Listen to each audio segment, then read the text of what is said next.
ఇప్పుడు ఈ మనిషి ఏమంటాడు? సంపద సృష్టిస్తానన్న చంద్రబాబు ఇప్పుడు ఏమంటున్నాడు? సంతానమే సంపద అంటున్నాడు. సంపద సృష్టిస్తాను అని చెప్పిన ఈ పెద్ద మనిషి ఇప్పుడు ఏమంటా ఉన్నాడు? సంతానమే సంపద అంటున్నాడు. అని అంటూ ఏమంటున్నాడు? ముగ్గురిని కానండి, నలుగురిని కానండి అంటాడు. ఇంకా మోటివేట్ చేస్తూ ఇంకా ఏమంటాడు? మీరు ముగ్గురిని కంటే నేను 30,000 ఇస్తానంటాడు. నలుగురిని కంటే ఇంకా 30,000 అంటాడు.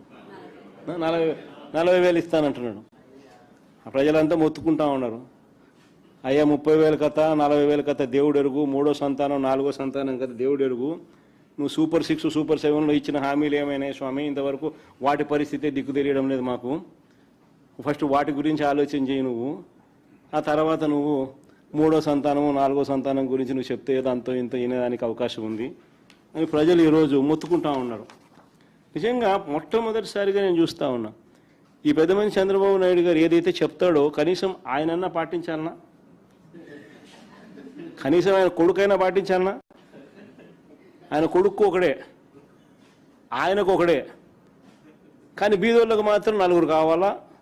వాళ్ళు చదువుకోకూడదు, వాళ్ళ క్వాలిటీ ఎడ్యుకేషన్ ఇవ్వకూడదు, వాళ్ళకి ఇంగ్లీష్ మీడియం చదువులు ఇవ్వకూడదు, వాళ్ళ బతుకులు ఎప్పుడూ చితికిపోయి ఉండాలా అనే ఆలోచన, దిక్కుమాలిన ఆలోచన చేయగలిగిన వ్యక్తి ఈ ప్రపంచంలో ఎవడన్నా ఉన్నాడంటే ఒక చంద్రబాబు తప్ప ఇంక మూడోవాడు ఎవడు ఉండడు.